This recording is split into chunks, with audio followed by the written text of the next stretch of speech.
Hi, I'm Kay Wilson, and I'm here in Armon Natziv, an area where there was several attacks on Jewish civilians, murderous terrorism, and I myself am a survivor of Islamist Palestinian terrorism.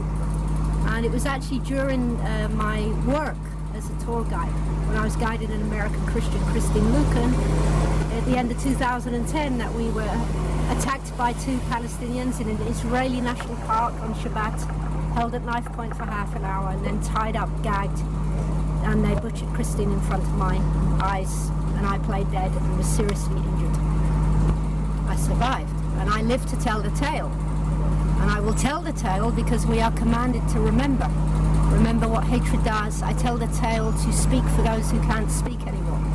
So, you know, I mean, I watched somebody chopped up in front of my eyes. I heard her pray. And that's a hard thing to live with. That does something to your soul, you know. A stabbing incident is a horrendous thing.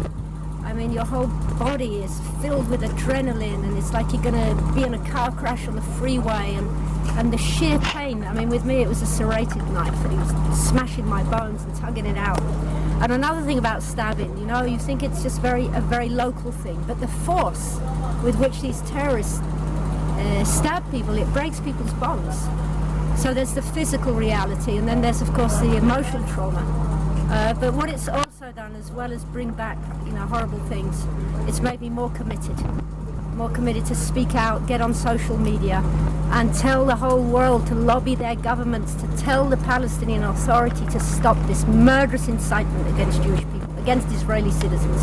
Well, I think people around the world should care with the rise of Islamist theology, which is a theocracy, and they have to look at this contextually, all that's happening in the land of Israel, and also all of that's happening in Europe.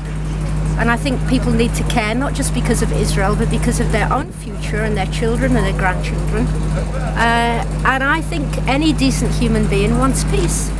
We need to be active on social media. We need to be active writing editorials, writing letters in response to newspapers, and setting the record straight, because there's a lot of media bias, there's a lot of nuances which affect how people think and view this conflict, which is not a cycle of violence, it is linear. Israelis are not killed by terrorists, they are murdered. Okay, there's also a chronology which is inverted in the Western media. So if we want to care about peace, and also for our neighbors, okay, those people living under the Palestinian Authority, we want the decent Palestinians to have a better life for themselves. So petition your governments, tell them to stop the incitement.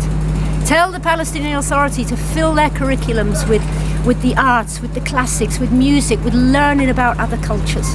Make a better future for them, and make a better future for us, and we'll have a better future for the whole world. I've learned to live in the moment.